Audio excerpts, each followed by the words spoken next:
Guys, welcome back to another episode of the Hawks Zone Rundown. We are days away from camp here. We're one day out, right? We're kicking off Wednesday here at camp, and so we finished the mini series for you guys, gave you our 25 intriguing. So leading into camp here, we figure we bring a guy on to get a little bit of an outsider's perspective. We got Jessie Naylor from Last Second Sports coming on. He talks Niners, and 49ers have been sort of the benchmark in the NFC West, and the team that this is who we gotta get to pretty much win the division and compete for the division for year in and year out here for the last long time. And we're gonna talk Niners. We're gonna kind of get a little more inside of what that team's shaping up from Jesse's perspective, and also just the NFC West as a whole. And then we're going to get his perspective on what he thinks of the Hawks, the Mike MacDonald hiring, what he thinks is how this team's shaping up. And, is it sort of worrisome now as far as, a little different brand now with Mike and this whole new regime. So we're going to get Jesse's thoughts. But before that, Bryce, what's going on, man? What's been happening? Camp's firing up pretty quick, but you're excited. Oh, dude, I was on Dan Vian's Seahawks Forever live show yesterday, and I got asked the same question. I'll deliver the same thing here to our listeners. It's like Christmas is finally here. Right. I got all the presents in front of me. I just don't know which one I want to open first and see what's in there, and I can't wait for this to start on Wednesday. Yeah, it's been an insane offseason, full of stuff to talk about, and we're just gonna keep rolling into that once camp fires up and we really get going here. So guys, before we get to all that, really quick, if you've been watching the channel, you haven't subbed yet, go down, hit the subscribe button, hit the like button and the bell, so you know when future episodes are coming up and you don't want to miss them. On the other side, Jessie Naylor from Last Second Sports. Well, I'm the best corner in the game. Look at this run. What a run. Marshawn Lynch. Get off me. DK.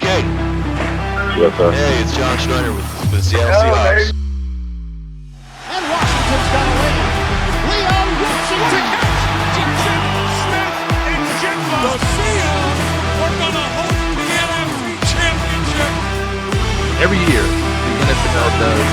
Is it going to be another 9-8? Mike MacDonald's got to finish something.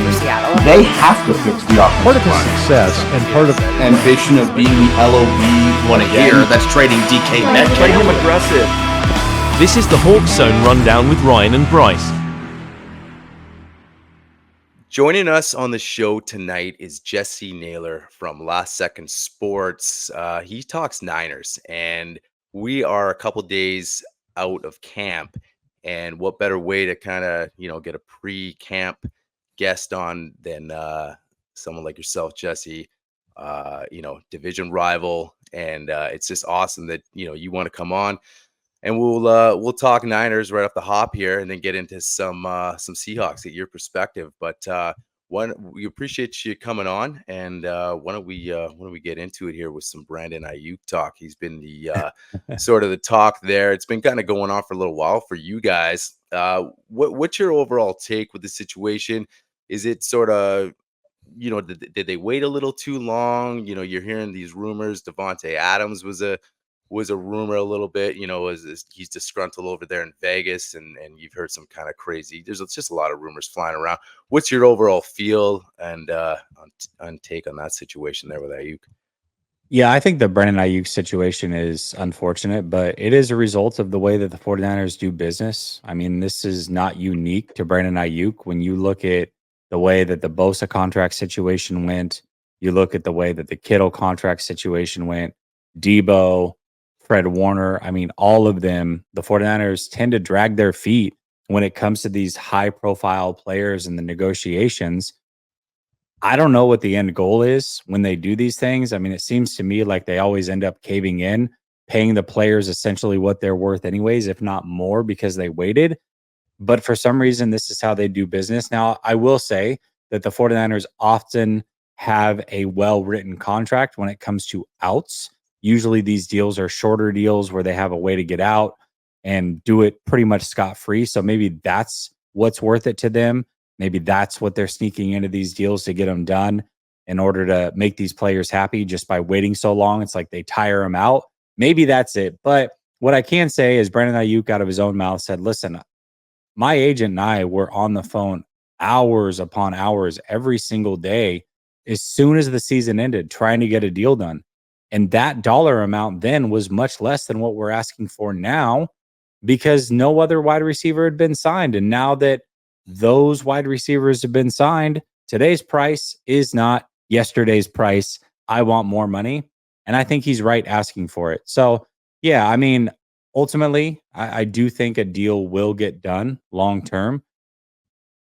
But the 49ers are hurting themselves by doing this. I mean, every single day that Brandon Aiyuk misses camp, Nick Bosa, I think we can all agree, is like the consummate pro. He's always in shape.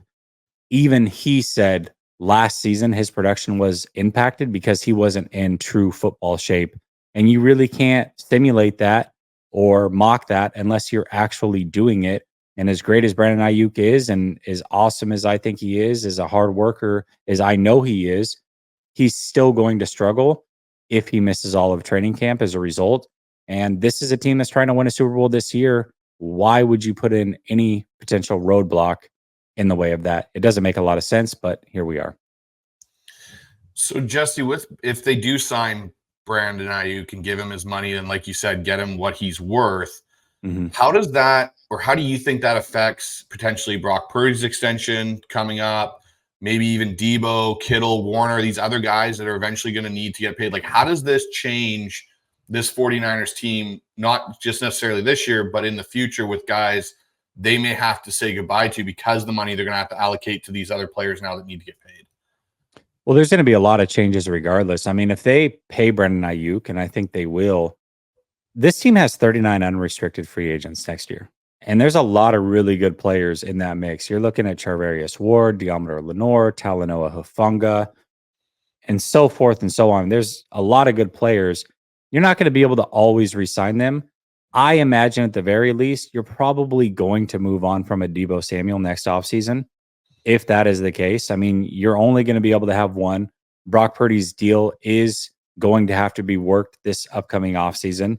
Now, the fortunate thing is we know how these deals work. Whenever a player gets signed, it's not like they just immediately start making that much money. He'll still have 1 or 2 years where he's 1 year for sure, where he's still really, really inexpensive. And then it'll kind of escalate up over the next 2-3 years beyond that before he's making his $60+ million or what have you. So they're going to have to work around that. Certainly. Yeah. I mean, Brandon Aiyuk getting paid means somebody's going to have to go. And that somebody is most likely Deebo Samuel.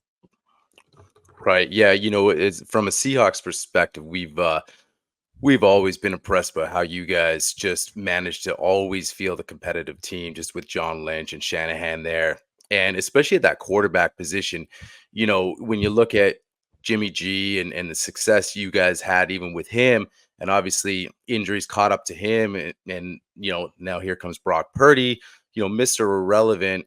Do you think, what's management thinking in your opinion when that time comes to pay him? Where do you see the number is, or you know, do they gotta have to stop sort of moving on from a QB and say, listen, you know, he is who he is, you know, maybe, you know, he's definitely not a top 5 money guy, probably won't demand that.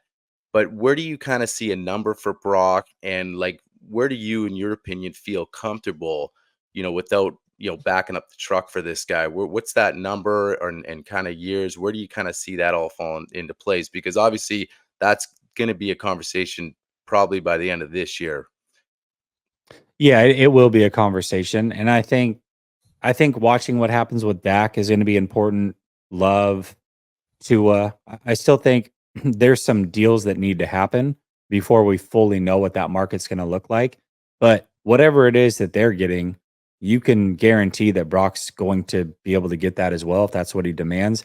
I think it's interesting, right? Because we look at these players, we look at somebody like Brock, and I think we can all agree far exceeded every expectation that was laid out for him. We also probably all agree, very humble young man. Doesn't seem like a guy that necessarily is going to want all the money in the world. But I think we confuse that with, oh, he's going to give the 49ers a break. I don't see that at all. Why should he? Why would he? I mean, technically, he's been paying or playing for a rate that is criminally underpaid to this point. Like, you've got to make that money up somehow. I don't expect at all that he's going to come in and just play Mr. Nice Guy with the 49ers. Like, listen, totally fine with 45 a year. I know everybody else is making 60, but I'm good over here. No, he's going to want all the money in the world. Now, what he can do is much like what every other quarterback does when they get paid, the trend that was set by Tom Brady, which is, hey, you can push the money off, do the signing bonus thing, free up money year after year after year until you eventually leave the team or retire. And then the money comes due and the team sucks for a year and then they're back at it again. Certainly, I would expect that. But as far as the overall number, no, I don't think he's going to give any break at all. So curious to see what Tua especially gets paid. Jordan Love, those guys. And I think that's going to write this an awful lot. I'm very unconventional. I personally think that there's maybe 7 true franchise quarterbacks in the league at a time. A lot of people look at it. They look at a Dak Prescott, a Kirk Cousins, what have you, and they're like, oh, listen, I mean, this guy's a really good player. He puts up the numbers. You're not going to find anything better. You got to pay guys like that. They're franchise quarterbacks. I disagree with that. I say if you're not elite, you're not worth getting paid.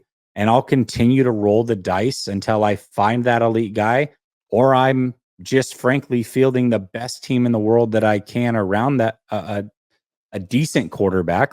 Jimmy Garoppolo, I mean, he's not even a starter in this league. We know that now.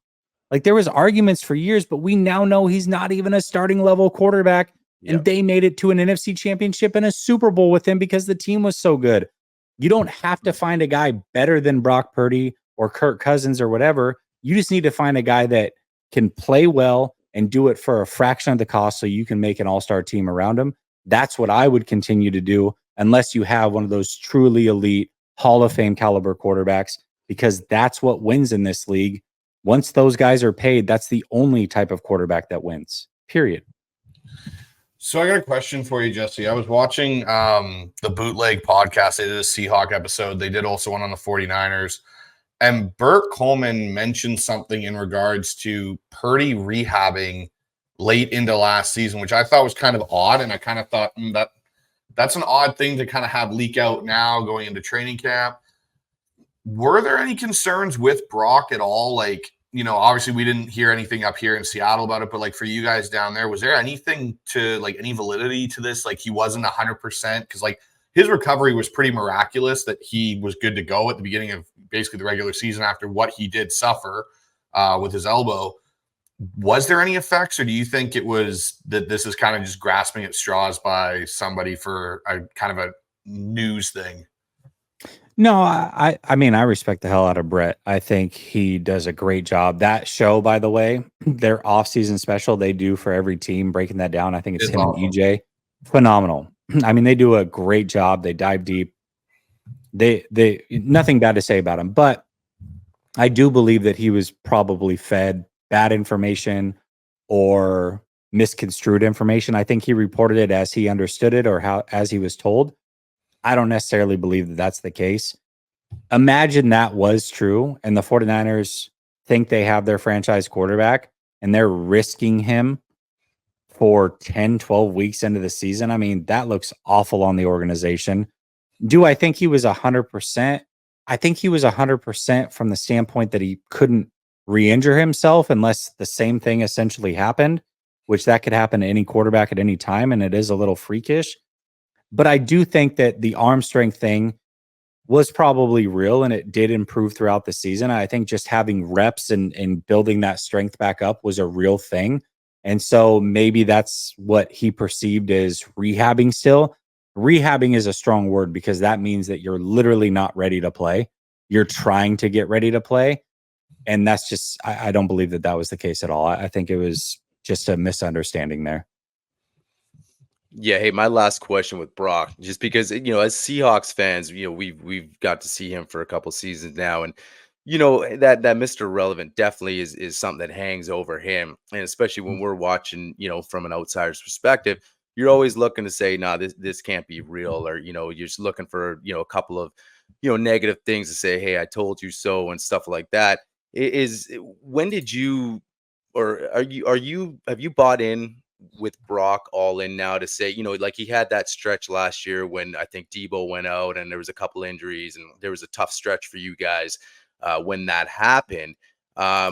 Is that a concern? Like if you don't, when people talk Niners, they say, hey, best lineup in the league, best lineup in the league, the firepower, CMC, Debo, Kittle, go down the list. If you pay this guy, are you worried that if you sacrifice some talent that now it really hinders and Brock needs all that firepower? Do you kind of have you seen enough where you've bought in on him where you know what he can grow as a QB and he doesn't need this all-star squad in order to be successful and lead this team to the NFC Championship and so forth? Hell yeah, I'm worried. Yeah, how can you not be? I mean, we just talked about Jimmy Garoppolo. Now, let me be very clear about this. Brock Purdy is better than Jimmy. I mean, we can talk about the players around him and all these things. Brock Purdy is more mobile than Jimmy. He plays a lot more of a gutsier game than Jimmy. He takes risks that Jimmy never could.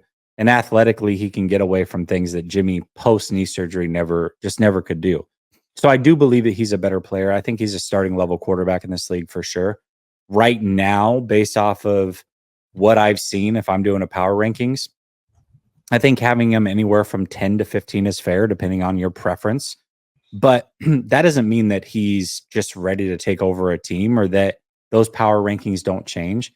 I mean, I think what he's done is extremely impressive. I don't know how you can't be impressed with a player who was Mr. Irrelevant, who was coming off of a significant injury, really rehabbed all last offseason just to make it to week 1, and then played at an extremely high level. But to just assume that he can carry a roster that is not near this talented and is going to be the reason that you go and win a Super Bowl after being given multiple chances, assuming they don't win it this year with an elite roster, I think that's either blind fandom or arrogance. I think we're going to have to find that out to know for sure who he fully is.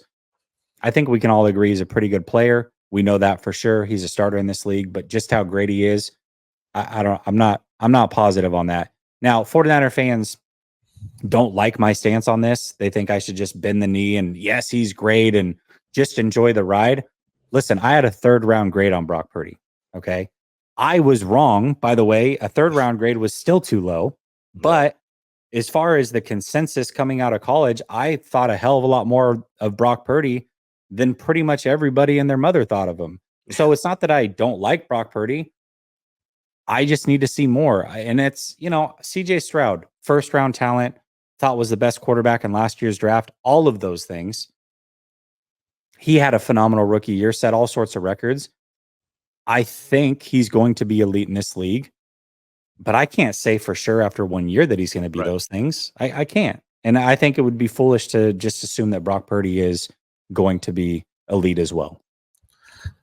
It's funny you talk about it like that, Jesse, because, obviously for us, we have Geno up here in Seattle, who was a 2nd round pick, went to a bad situation in New York with no talent, had some struggles, went and became a backup for a good chunk of his career, and then kind of had this renaissance once talent was put around him and he was able to actually kind of flourish. And now he's a starting caliber quarterback in this league. But the thing for us, even up here, and me and Ryan get flack for it, like we really like Geno, think he's a great starting quarterback for us, but we haven't seen him fully put together a full season. And so when you talk about, how people want you to bend the knee and say, oh, he's, Brock Purdy's great in this, I feel a lot of the Seahawks fans are kind of stuck in a similar situation with Geno now. Is you've got a fan base here that you either love Geno or you hate Geno. You can't be this, I'm waiting and seeing what Geno does. I kind of understand that frustration a little bit with the fan base in that regard when you're trying to just be, give an educated opinion on a player and what they're producing at that particular moment. But the one thing I did want to ask you, Jesse, was for the Niners offseason as a whole, obviously you guys are coming off a Super Bowl loss. How did the offseason they had meet or not meet your expectations? And did it go how you thought it was going to go? Or have there been obvious curveballs that have been thrown that you weren't really expecting for them? Yeah, I mean, this is a team that it should be all in to win a Super Bowl. I don't get the vibe that that's the offseason that they had. I mean, I'm frustrated with the fact that they really didn't improve the offensive line at all. They essentially avoided all offensive linemen in the first 2 rounds, which I think is a bit of a shock. I did expect them to take a receiver in the first 2 rounds, but I did not expect that they would wait to get an offensive lineman, and that's a little bit frustrating. They essentially let Eric Armstead walk for nothing. Listen, Eric Armstead was overpaid. That's fine. We all agree on that in the 49ers fan base. However, Eric Armstead, especially come playoff time, has been one of the most reliable players this team has had since 2019. He always shows out in the playoffs. He does a great job against the run. He gets after the quarterback very well when he's healthy. And yes, he's injured. Yes, he's aging. But you're essentially taking a major cap hit this year and next year to not have him on the roster. And then you're going and getting other players who are not big-time guys and were disappointments in their own right, and expecting that they're just going to come in and fill that role. I don't know. I mean, to me, like I said, this team didn't make all-in moves in the offseason. What I can say, though, is the 49ers have done a great job every year when it comes to the trade deadline. They always make a move. If they feel like they're in contention, they always make a move. Now, whether that move works out, I mean, last year, Chase Young didn't work out as much as we had hoped for, right? CMC certainly worked out. So they're going to most likely make another move this trade deadline. They have a ton of money, which means they can make a lopsided trade to take some money off the books, get a 1-year hired gun, and go try to win a Super Bowl. So I expect that they're not done, and they make another move during the season once they figure out exactly it is what they're looking for. They did make some good moves. Floyd was a hell of a move. I mean, he is the best pass rusher opposite of Bosa that the 49ers have had since D Ford. D Ford was often injured, but the few games he was able to play, him and Bosa, a rookie Bosa, by the way, paired together was absolutely insane. I expect that this duo is going to do some fantastic things. I just question if they can stop the run consistently up the middle, and I guess we'll find out. Yeah. And that's, I mean, they're definitely in it to win it. Like we just talked about Brock and then the potential big contract. So this, with him on, like you said, a criminally low contract, this is a time when you want to sort of, hey, we're all in, and maybe the window is shorter than some Niners fan think. But, one thing about you guys, you just always seem to be competitive. Talking, kind of pivoting a little bit and looking at the NFC West as a whole, what are your thoughts overall with the division? Obviously, you got a team like LA that, a lot of people thought after they sold the farm for their Super Bowl a few years back, and then it was just like, you had what looked like an aging Matt Stafford, that they were sort of trending down. Obviously, McVay there and showing how great of a coach he is, just got that team in the playoffs last year. They're going to be tough. We thought they had a great offseason, good draft. What's your overall take of the division, competitive wise, even a team like Arizona down there? Yeah, I think the division's certainly going to be much tougher than it was last year. I don't expect that the 49ers just run through it the way that they were able to last year. I expect a couple losses for sure. I think when I look at the Rams, I think that their ceiling is a 12-win team. That's, I think, where I slated them in at was 12 wins this year. Losing Aaron Donald certainly hurts, but I think that they've done a phenomenal job through the draft, through free agency to make up for that. I also think the fact that they've transitioned into a run-heavy team again, they went and got Blake Corum, so now they've got their 1-2 punch there. They will have the full receiving core at least to start the year. I mean, let's not forget, they went a big chunk last year without Cooper Kupp. The fact that he's starting the season and they can pair him with Puka Nacua, that's a scary duo right there. So I think the Rams are going to be very good. I think they can win 12 games or so. That's where I've got them.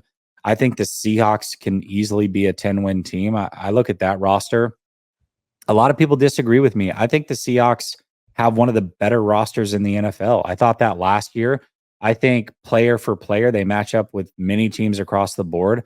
I don't know what it is, but when I listen to national pundits, they really give this offensive line no credit. I think there's good players all over that offensive line. I think they've been injured, but when you look at what they've done, I think every starter outside of maybe Lake and Tomlinson He's going to be 3 years or less in the NFL. I think they're building a young, good offensive line across the board. I don't know if they have the dominant Trent Williams, but I think they're consistent across the board. And, oh, by the way, through injury last year, they added another 2 or 3 guys to that bench that are young that can come in and play if need be and do so at a high level. So I think the offensive line is underestimated there.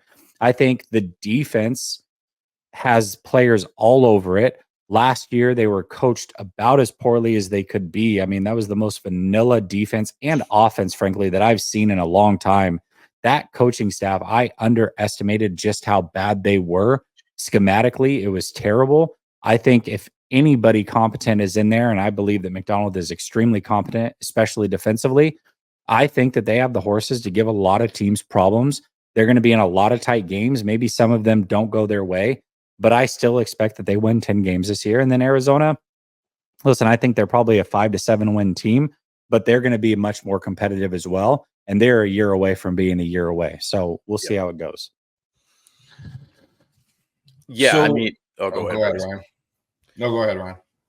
No, I was touching on since we sort of pivoted over to the Hawks and stuff like that, and you mentioned the vanilla schemes. Year prior when we drafted JSN, and you look at that offense as a whole, we sat here saying, look at the firepower that these guys have on offense, and we were just talking about picking your poison. And then when the season got going, we were like, man, they just can't even find an identity. Do they want to run the ball today?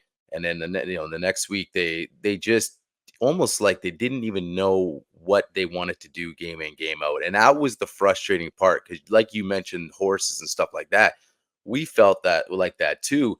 So coming into this season, that's why we're excited, because if you actually look at the offense, you look at the offensive line, we've added some pieces, but receiver wise, tight ends, we're coming back with exactly the same personnel. So now with the new coaching staff, that's sort of what gets us excited. And you mentioned 10 wins. That's sort of, we weren't throwing out a win total at first, but then we look at this team and how they started constructing it, and you can tell they want to be competitive this year.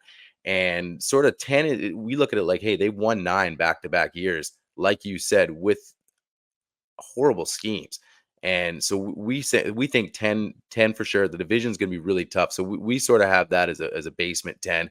But yeah, so I'm expecting, a lot more dynamic things on that offense, especially with a guy like DK Metcalf, that Bryce and I really think that he could have, a really breakout year for them. Well, let's not forget, I mean, Puka Nacua had a fantastic year, but as a prospect, he was supposed to be the poor man's JSN. Like, that's Right. how people described him, right? And we just saw the type of season he had. Now, he could inevitably just be a better player, and that's totally fine. But when you're force-fed the ball the way that he was from a great player like Matthew Stafford, records are set to be broken. And I think JSN might have been able to do a lot of those same things if he and Puka Nacua had switched places. I mean, as a prospect, he was the better prospect. So I just look at that offense, and it was extremely vanilla. They ran no motion. No. Hardly ever sent anybody in motion. Hardly ever did any favors for Geno Smith. Then you had the injuries extremely early on to the offensive line, and they never got it going. The fact that they won 9 games is actually kind of impressive, and it shows how much talent is on this roster and what they were able to overcome from an injury aspect and I think a coaching aspect. To me, even if they win 10 games, yeah, that's only a 1-game boost. But how does it look? I mean, last year, it looked rough. Every game was a grind to get it done. I think it was the game in Tennessee. It's like, man, that game came down to the final snaps. Geno Smith made a hell of a touchdown throw there to eventually win that game. But that game didn't have to be that close. I mean, there were so many stupid mistakes and coaching things that happened throughout it that just didn't need to happen. So this year, yeah, they may only win 10, but it'll look, I think, a lot more impressive. And maybe they sneak in as the number 7 seed, and I think they would be pretty scary at that point. And then defensively, talk about not having motion on offense and not being creative there. Defensively, they didn't disguise anything. What you saw pre-snap was pretty much exactly what you were going to get.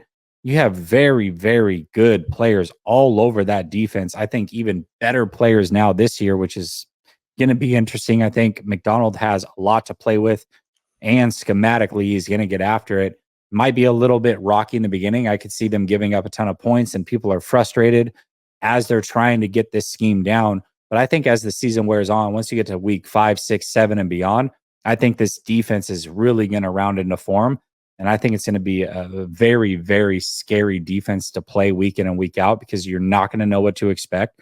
That's half the battle. And I think that you have some really good players on that side of the ball that frankly weren't taken advantage of as far as their skill sets last year.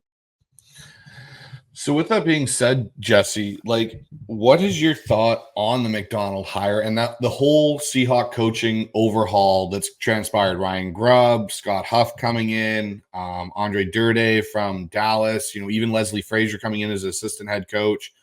What is your thought, obviously being taken back from it because you are in the 49er fan base and whatnot? Like, what are your thoughts on what Seattle did this offseason and going from a legend coach in Pete Carroll to now this up-and-coming rising star coach that people are calling the defensive version of Sean McVay and so on? Because you guys got kind of a taste of it, obviously, when the Ravens came and played you guys this year. So what are your thoughts on the whole situation that kind of happened in Seattle? I think it was the perfect hire. I really do. I think you said Sean McVay. That was kind of how I described him. I was like, listen, you remember the excitement that we had when we brought in Shanahan, we brought in this offensive guru? Think all of that, but for MacDonald on the defensive side. He's the young in coach, killed it at Michigan. Then he went to Baltimore, did an even better job somehow. And now he's in this position. Certainly, we don't know how that's going to play out for sure. We don't know how good of a coach he's going to be overall. I mean, any of these guys can fall on their face. But if what he comes from being under both Harbaughs, I think he's got a good sense of what it takes to be a very good head coach. And at the very least, we know schematically he's going to be able to put things together defensively. And I think that's going to give him a leg up. Then you look at the Grubb hire. I mean, talk about a wizard. Also from the state of Washington, right? Like, that's easy. And if you look at the way that team was constructed at Washington, the Seattle Seahawks are like the perfect NFL version of that. You've got your Penix, you've got your 3 really good receivers, you've got your underrated power running back, your decent offensive line. I mean, overall, when I look at how the Seahawks are constructed, it's almost a 1-for-1 match with how the Washington Huskies were constructed. So now you know exactly what you're playing with, and those things that you did in college should work fantastically over here. And he's extremely, extremely creative. Both of those guys together, it's going to be a lot of fun to watch. Listen, I hate the Seahawks. I can't stand them. I would love nothing more than to see them fall on their face. However, I am a football fan overall, and I think those two can be really fun to watch for the next few years together as a coordinator and coach. And I'm looking forward to seeing how it plays out. Yeah, no, absolutely. I think you sort of answered sort of my next question, but I think, when Pete was here, how did you guys the last few years as Niners fans sort of look at that as a, when you came in our house or we were coming into your house? Was it just like, here's Pete Carroll and the vanilla schemes, and it was not even a thought, like chalk that up for a win? Do you think it was just, did the game pass him by?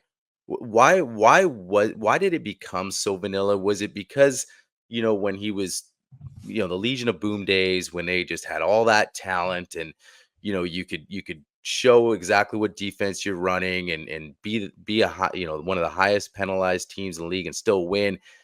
Was it a case of just not being able to adapt with the league?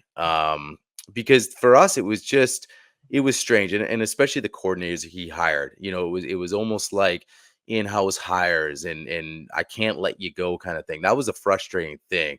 And then talking with people that, the firing sort of wasn't a surprise, but we thought he might have been here another year or two. But what was your thoughts from a Niners perspective, just with Pete the last few years and facing the Seahawks?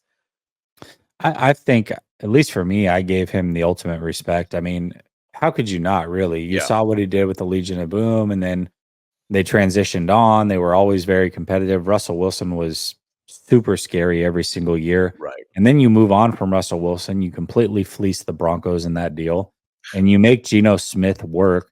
So I think up until this year, he was given the benefit of the doubt as far as just an outside looking in. But watching the way that it was this year, and again, he's one of those CEO head coaches, which I think is great. I prefer that a lot of the time, but you really have to hire good coordinators because you're depending on them. And he just wasn't hiring good guys. And he was so stuck, it seems like, with that just cover 3 shell. And this is what we do. And I'm not going to change it. And it got more and more predictable. And yeah, I mean, maybe the game passed him by a bit. However, I do want to give him his credit as well. I still think that as far as a head coach goes and being around the players and being energetic, I don't think that ever wore thin. I think that he was still very liked. I think players wanted to play hard for him. He just wasn't good at bringing in high-level coordinators, and I think that's ultimately what did him in. So just to touch on something there, when you were talking about how we went from Russ to Geno, Jesse, what is your thought on Geno Smith beyond this season for Seattle? He really only has this year, and then next year, theoretically, he's under contract, but it's a pretty easy out for Seattle. John Schneider was able to put that in. So do you think this really is the make it or break it year? Now that they brought Sam Howell in, they've constructed a very good and talented roster that next year they could go and get a quarterback potentially in the draft in one of the higher 2 rounds. So, like, what looks like success to keep Geno around in Seattle? Is it numbers and wins, or is it come down to does he win a playoff game? Yeah, I think for Geno Smith, I mean, his contract really isn't that out of control. He's not. You look at the overall numbers, like, oh, how could you pay Geno Smith that much money? But it's not absurd. He's closer to the Baker Mayfield level, which is like, hey, you're paid well, but you're not way overpaid like maybe a Daniel Jones or some of these other guys. So I think it's manageable. I mean, Geno Smith, listen, I think most players in this league, it takes 3 years of actually playing football before we fully get a grasp of who you are. You can have flashes or you can start out poor, but by the end of year 3 playing, we usually know. Geno Smith, if you look at the way that his career played out, year 1 and 2 were early on with the Jets. Then he had a long stint as a backup quarterback. And year 3 starting really wasn't until 2 seasons ago. And that's when he broke out. Really, I mean, shouldn't be that big of a surprise because that was his 3rd year playing and he was a first-round talent. You know what I mean? So I think he's a good player. I think he's a serviceable player. I certainly wouldn't hitch my wagon to him long-term if you don't have to. He's a quarterback that I would put in the category of good, but you should always be trying to upgrade and replace. And that's the way that I look at Geno. As far as what's success for him, I mean, Geno has a lot of tools. If you just watch him play, snap in and snap out, you're like, damn, dude, that was a great throw, or that was a good move here, or whatever. I mean, there are a lot of plays that you can pick out throughout the season that you're like, not many quarterbacks can do what he just did there. It's about the consistency. So for him, I think if he can stay consistent, if he can make quick decisions, and what does the film say? I don't care what stats say. I don't care what the wins say. What does the film say? Is he getting rid of the ball quickly? Is he not? Him and Goff kind of have the same problem where it's like, man, if there's people around him, they can just fall apart in an instance. Can he get the ball out before those situations happen? Can he not panic, and can he play consistent football? I think that's really all that you're looking for from Geno Smith. Yeah, agreed on that. I think it's interesting with our organization with the history of drafting quarterbacks with John Schneider. Like, he just doesn't draft many. There's been 2, right? And and we were throwing that around the offseason. Like, do they go get a guy? Obviously, it was interesting where they were picking this year. So it was one of those, like, could they just grab one of the later guys? Even a Spencer Rattler type of guy. But then you look at the contract, and then we did bring in Sam Howell, young guy with some potential. So, we sort of look the same way as Geno, where he's especially first year coach with Mike and this regime, that it's like, okay, let's, like you said, year 3, put a season together, similar to Brock in a way. Like I look at these two guys where it's like kind of, different situations, but a lot of like always have to prove it, right? Mr. Irrelevant with Brock. And then, like you said, Geno, start off in an organization like the Jets, and then he's this longtime backup, just expected to, this guy can't now be the guy after so many years sitting on the bench. So I look at that sort of in a similar way, that here's two guys that just people are always waiting for them to like, mess up and fail. And, like we mentioned about Brock earlier, like, hey, told you so. He's not worth it. Get rid of him, right? He barely even got drafted kind of thing. Right. But so what are your expectations overall now with the matchups? We got 2 games with you guys, obviously every year. And, not a lot of unknowns for us and probably a lot of people in the NFL with Mike MacDonald and how he's going to do things. We're expecting a lot of creativity, a lot of movement this year. What are your expectations with the matchup going head to head? Yeah, I think if I was a Seahawks fan, I'd be disappointed if you're not able to get one of those games from the 49ers. I mean, last year I was on an island, and 49er fans won't let me forget it. I said that I thought Seattle was the perfectly constructed team to kind of expose the 49ers offense a bit. Now I was wrong about that, but I don't think I was wrong from a personnel standpoint. I think that I was wrong from a coaching standpoint. I think that the defense has players up and down all over the place on that defense. I think, the draft that they had helps them out as well. I think MacDonald will do a fantastic job. I would expect for the 49ers and Seahawks to split this year. And if not, then I've just been completely wrong about Seattle altogether, and I'll take my L. But also it's a win because, again, I don't like the Seahawks. So I'm totally fine just sweeping them every single year. But I would be disappointed if I was in your shoes and they don't split. I get it. The 49ers are the better team. The 49ers are the team that is looking to win a Super Bowl this year. That is not necessarily the correct expectations, I think, on the Seattle Seahawks. But I think if the Seattle Seahawks don't win 10 games and don't split with the 49ers, I think it would be a disappointing season. So I got a question for you. Besides the Seahawks in this situation, Jesse, do you view the Rams as a more conceivable threat right now to the division for the 49ers, in the sense of they could come in with McVay and Stafford if healthy and really give you guys a run for your money there? I do, and it all comes down to the quarterback position. I mean, I said that I think there's around 7 guys in the league at a time that are elite 2 franchise quarterbacks, and I put Matthew Stafford in that category. I think he's clearly the best quarterback in the NFC. I think he's proven that over years. I think watching him and his toughness, I mean, he still is very willing to stand in the pocket and take a shot. And now he's got more weapons around him. Health is always going to be a thing. I get that. But they beefed up their offensive line. I just think that their offense can win in a myriad of different ways. And ultimately, it does come down to the quarterback. That is the difference. And every NFC team that they face, as long as Matthew Stafford is healthy, in my opinion, they're going to be outgunning their opponent at the most important position in football. And I think that highly of Matthew Stafford. So, yeah, I think that they have the most realistic shot to unseat the 49ers because of that. Jesse, it's been awesome having you on. I got one final question about the Hawks. Who do you think, who on the squad, both give me a player on the defensive side of the ball and offensive side of the ball that sort of scares you the most and that maybe has been underutilized this past season and maybe a couple seasons, that now going into this season with their skill sets kind of, scares you a little bit?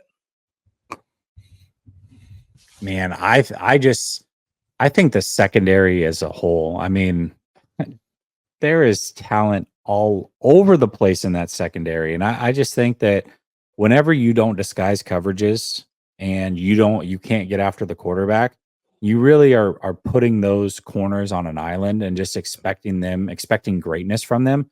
And they still were able to deliver that in a lot of different cases. but there is so much talent in that secondary. And then they went and drafted 2 more corners, if I'm not mistaken, as well. The Auburn guys, I believe.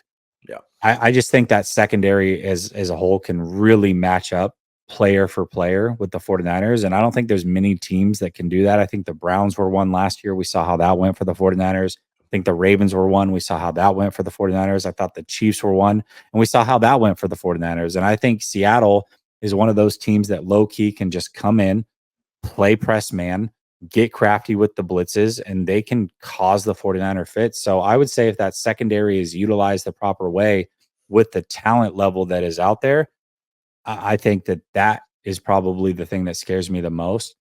And then as far as the offense goes, man, I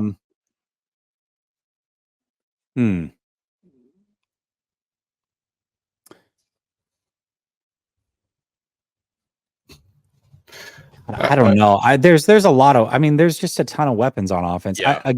I hate to choose a unit, but it is the offensive line for me. I talked about it earlier, but that is what good teams usually have in common is they win in the trenches and they have a really good offensive line. And I don't know if Seattle has a really good offensive line, but I can tell you, you guys know better than me, but I got to imagine PFF has them ranked pretty low. I think if you listen to most pundits across the league, they're pointing out the weakness on offense is the offensive line. That's what I've heard anyways about them. And I just couldn't disagree more. I really couldn't. I think that you drafted the bookend tackles a couple years ago. I think in that same season, you also drafted your center of the future, who's going to be starting this year. I believe you went and got the best guard in the whole draft and Christian Haynes this year, somehow in round 3. Don't know how that happened. And then you've got guys like Forsyth and some of these other guys that were forced to play last year. So now you've got the depth. I don't know if Laken Tomlinson has anything left in the tank, but even if he doesn't, you've got guys there that can certainly come in and play the position. I just think that unit as a whole, if it can stay relatively healthy, I actually think that could be one of the more talented units in the NFL, offensive line units, when it's all said and done. And people are going to be looking back going, man, we were absolutely wrong about this Seahawks offensive line. And if they can keep Geno Smith upright and allow those receivers to run wide open, I don't see why this offense can't be very, very potent in a lot of these games. So I'm going to say it's a bit of a cop-out. I don't have an individual player, but I'm going to go with the offensive line. If they can get it together, that's scary for everybody in the NFC West. And that secondary is supremely talented. That I know for a fact. And if MacDonald, who I think is a really good schematic defensive head coach, if he can put it together with those guys, they can wreak havoc for sure and match up with the 49ers like most teams in the NFL cannot. Yeah, what you said about the O-line, if you're half right on that, like you said, there's weapons galore out there, so that'll just set up this. Let me ask you guys this. You guys let me know if I'm off my rocker. Sure. Do you believe that what is being spoken about the offensive line is more true and I'm just way too high on them? Like, do you think that that's a major weakness of theirs, or do you feel like there is a big time potential for that unit to take a major step forward in the way that I do? So here's the thing. I think the issue for Seattle's offensive line and why they're talked about where they are in the national media and PFF and all that is, especially you had the 2 bookends that were rookies 2 years ago. So Charles Cross and Abe Lucas. Took them about half a year to start figuring out. Then last year, we didn't have Abe Lucas basically for 3/4 of the season. And in my opinion, Abe Lucas is actually the better of the 2 tackles between him and Charles Cross. Charles Cross played injured all last year on a bad toe, which for a left tackle isn't an easy thing to do. Seattle's biggest issue, Jesse, has been since the Max Unger trade for Jimmy Graham. When they traded away their center, it's been a revolving door. Every single year we've had a new starting center, and it's caused continuity issues. So, I think this is probably the most talent and depth Seattle has had on this offensive line, probably dating back to even pre-Pete. And we're talking like Mike Holmgren's era when he had Walter Jones and Steve Hutchinson and that whole crew. So I think this is the year, if they put it together, they're going to have if Seattle goes from where they are, which I think they're 29th in PFF right now, or where they're roughly graded, if Seattle can get halfway up and be a in the 15 to or 17 to 12 range of an offensive line, I think all of a sudden their offense completely opens up. So I don't think you're off your rocker. I just think it's been a injury plagued and lack of depth that has hurt Seattle for years. Like they've had a decent 5. They've had Micah Potty. They've had DJ Fluker. They've had these guys come in, Dwayne Brown. But then once one of them got hurt, the whole line fell apart and it just became shambles. And as you know, Russ was running for his life. Like you think of some of those O-lines that we threw out against you guys, and Russ would make plays running for his life, which was the most frustrating thing. And I can imagine for you guys when you go and we've got him dead to rights and he spins out and does something. But then when you look at our O-line, it was pretty bad for the fact that we had no depth. Like we just basically be throwing guys out and hope they could step in front of somebody. What's going on with Abe Lucas? I mean, I guess that the whole thing does hinge on him, and I believe he is, I agree with you, the most talented of the bunch. And I think he's starting on the pup again this year. Yeah. What like is this really a long-term thing where his season's in jeopardy, or do we think that he's going to be healthy? Because if he's not healthy, then I take everything back that I said. But if he is going to be healthy, then I stand behind it. I think he's going to be healthy because it's interesting because when Pete finished in Seattle, his last press conference, they kind of asked about Abe Lucas, like, what's the prognosis for his offseason? And he said, oh, it's a chronic injury, which everyone in Seattle went, oh, shit, this means now it's going to be a reoccurring thing every year. How many games are we going to miss him for? And then once Mike MacDonald came in this whole new regime, things kind of changed and it went, he had an operation. And all of a sudden it was like, no, things are going to be good. Like he had this operation done. It's not chronic. They've been able to repair it. And so then he started Abe Lucas started posting on social media, like him doing squats without a knee brace, which he hadn't done since his college days. And so he's starting on pup. And I think it's more of we'd rather start him on pup in training camp so we don't lose him for games in the regular season and make sure he's 100% back before we put him out there, because now obviously we brought George Fant back into our fold, so we have a decent right tackle backup if we have to start the season without Abe Lucas. But I would be shocked if Abe Lucas isn't in the starting lineup by week 2 for Seattle. He may miss the first game versus Denver and then be in and ready to go for the whole year. And if he is, then George Fant goes to being your swing tackle. I think there's a potential. It's like you mentioned Stone Forsyth. I think there's a potential Stone Forsyth doesn't even make this O-line. And that with the way that they've constructed this depth behind it, because they took a young rookie in Jarrell out of Div 2 that they're apparently really high on. And then they also got a UDFA Garrett Greenfield, who's another really good lineman that a lot of teams had high grades on that they also picked up. So like I could see a situation where Stone Forsyth is maybe a trade piece for them if they need linebacker help or something. So I think you're right in your description and prognosis of the Seattle offensive line. I think it's just easier for the national media just to jump on the same old story again, which is Seattle's O-line's bad. They're going to be bad. That's just the way it is.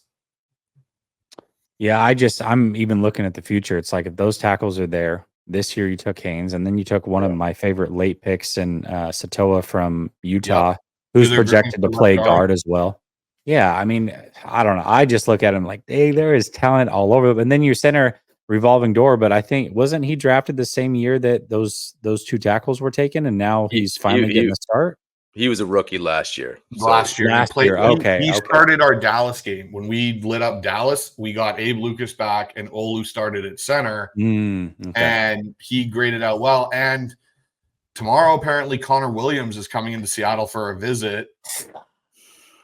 So there's a chance that we end up with Connor Williams, who could end up being a guard or center for us.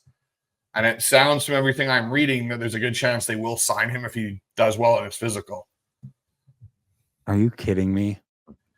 Yeah, so we might end up with like Connor the Williams one player that I've been talking about for 6 months that I want the 49ers to get. Like, talk about a revolving door at center.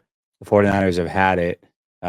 They've had so many different center, like 4 or 5 different centers to start the season. Obviously, they're going with Brendel again, but I mean, dude, that's a major, major upgrade. Oh my gosh! All right, I'm back on. I'm back on. If Lucas is going to be healthy and you're bringing in Connor Williams, who's a top 5 center, if he's healthy, I stand behind what I said. I think this could be one of the better offensive lines in football. And the thing with it and this is the one thing we were talking about when we asked you, and Ryan asked about what your, kind of offense, who you like. Everyone always thinks about the receiving core in Seattle. DK, Tyler, Noah Fant, JSN. You mentioned the offensive line. If Connor Williams shows up and Abe Lucas is there, Christian Haynes starts, if Lincoln Tomlinson has anything left in the tank and he has a half-decent year, we have 2, potentially 3 really good running backs with Ken Walker, Zach Charbonnet, and one back that got completely forgotten last year because for whatever reason Pete Carroll didn't want to play him after he came back off the IR is Kenny McIntosh out of Georgia, who was their leading rusher when they won their last national championship. And he's your third back. All of a sudden, Seattle's running back room looks a lot better too. Oh, man. All right. Well, Yeah. You guys get Connor Williams. That's a game changer. That's a game changer. He is a legit top 5 center in this league. That would be huge if y'all got him. That's scary. Yeah, well, I mean, it's nice to hear the high praise that you're giving the O-line because, especially coming from a Niners fan, man, that's we appreciate the open and honest opinions, and that just helped my guy DK just go off because he is by far my favorite player on that offense. I just want to see him with a coordinator like Ryan Grubb moving him around, like you said, zero movement. You sort of knew where he was going to be. I'm ready for him to just get unleashed and just have a year and then just kind of see a different, offense for DK. I think, that's going to be exciting. But hey, Jesse, he's a bit of a just real quick on DK. Go ahead. He's a bit of a conundrum to me because certainly where he was drafted, I think he's certainly met or even exceeded expectations, right? But when you look at who he is physically, I mean, he's really the TO mold. I mean, the freak athleticism, somehow not only bigger than everybody, but faster than everybody. I think he has better hands than people give him credit for. And he's certainly opened up the route tree. And maybe it is schematically, but I would say at this point in his career, he went from being better than what he was supposed to be to almost being a little bit of a disappointment. I would say, just based off of who he is athletically. I'm curious to see what he does look like in the new offense, and maybe that'll change. But, I mean, I think from a physical standpoint, he should easily be in the top 10. And when I do my list of top 10 receivers, I don't have him really close to it right now. I mean, I'd have him closer to 20 maybe than I do 10. Sure. But I think he certainly has top 10 talent. So a bit of a conundrum because, like I said, he's exceeded expectations, but also is disappointing in the same sentence. Yeah, and that's fair. And I think like I was saying, I just think, you get him with a guy like Grubb, and then you can sort of say, okay, this is your year. Everything's sort of ready to go for you. Now it's time to, step it up and put it all together. Cause like you said, he's got every physical trait that you would want. So, there's no question about that. The thing that I'll say about the DK, because I really actually see it similar to you, Jesse, is when he came in and was in Brian Schottenheimer's offense and they threw the ball, he was all of a sudden like, holy crap, look at this guy. Like, is he going to be the next Julio? Like, what's he going to be for that first 2 years? And then it kind of ties in back to your comment earlier with our offense the last 3 years with Shane Waldron. 2 tight end, lack of motion, lack of creativity. I feel that stunted what DK was going to become if Brian Schottenheimer and this aerial attack had stayed in Seattle, because you watched him. He always lined up at the bottom of your screen. He ran the same route tree every single time. There was no motioning him. There was no getting him away from a Jalen Ramsey or any of like your guys there in San Francisco. And that's where I look at Ryan Grubb coming in. And like you said, the way he has basically got a carbon copy of his offense he just ran in Seattle. And you look how he used Roma Dunze last year, even in just isolating him one-on-one with guys. I think there's a higher chance DK goes back to being the guy we saw the first 2 years, but with a better understanding of how to be a pro, than there is of him being what he's been for the last 3 with the uncreative Shane Waldron offense of, hey, we're just going to line you up and let you go. And speaking of that, guess who Shane Waldron has now in Chicago? He has Roma Dunze and that whole DJ Moore, and they're not going to be used well, and everyone's going to think they're a bust. I can almost guarantee you that is what will happen in Chicago because of the hire they made with Shane Waldron. Terrible hire. I agree. Yeah. Yeah, it's just horrible. We've talked about that. Hey, Jesse, we appreciate you coming on, man. It's awesome having your perspective as a Niners fan and just, you know, talking Niners, talking Hawks. What do you got going on? Where can people find you on your channel and all that good stuff? Yeah. Well, first of all, thanks for having me on. I always enjoy the conversation. It's tough, right? Like, I think doing this, you are opened up to people that are more open-minded and willing to just have good conversation. But it is tough if you're just on social media dealing with fan bases. You get a lot of people that are just unfair and unjust, and it's, you know, my team's the best and that's the way it is. So it is nice to have nuanced conversation for sure. Appreciate you both for inviting me on. Really enjoyed it. But you can catch me over at Last Second Sports on YouTube. You can catch me on Twitter at JNay_LSS. And I mean, oddly enough, I've got a lot of Seahawks fans and Rams fans that follow me because they feel like I'm pretty fair. And I have a lot of 49er fans who don't rock with me because I think that I'm too fair and they just want a little bit more homerism. But that's totally fine, man. I'm just letting people know how I feel, and I appreciate the support regardless of where it comes from. So definitely tap in. Awesome, man. Guys, go over, check out his stuff. And Jesse, we appreciate it again, and love to chop it up again with you in the future. Absolutely. Thanks, Jesse. Thanks, Jesse. All right, guys. Guys, that was Jessie Naylor from Last Second Sports, man. Awesome convo. Niners perspective right before camp. That was awesome, man. I loved having Jesse on, and yeah, I'd love to have him on mid-season, you know, especially maybe well, we don't play the Niners till later, but you know, we get him on maybe before a Niners game, and I think that would be that'd be awesome. Yeah, well, like if you think about it, man, like we play the Niners, I think October 10th. It's that Thursday night game at home. We have a bye week the week before, so maybe we can get Jesse on, really preview that game that we're gonna have with the Niners. I think it'll be a big one, and how our season will go. I think that game I've kind of got circled as what direction is this team going to go? Are we going to start ascending and taking off and building, or are we going to kind of still be chugging along and working out the kinks? So, but yeah, no, man, that was an awesome conversation. I love Jesse's perspective on a lot of things. He was completely fair and honest, and he wasn't, you know, some of the people that we obviously deal with and are homers. Like he even said, it was great to have an open, honest conversation with a guy that supports a division rival. And like you and me both do not like the 49ers, just like he doesn't like the Seahawks. But it was great to have that conversation and kind of build that relationship with a really good guy in Jesse. Absolutely. And I couldn't agree more. Jesse's awesome. We're going to have him back on again. Guys, we're a couple days away from camp, so we're going to be all in. We got a great podcast coming up in a few days as well with Bill and Keith. We've had them on there the second time on the show. We're pumped about that because these guys know their ball. They know their Seahawks. So tune in for that. That's it for us tonight. We're going to catch you guys in a couple days here for the next one. Go Hawks. Go Hawks.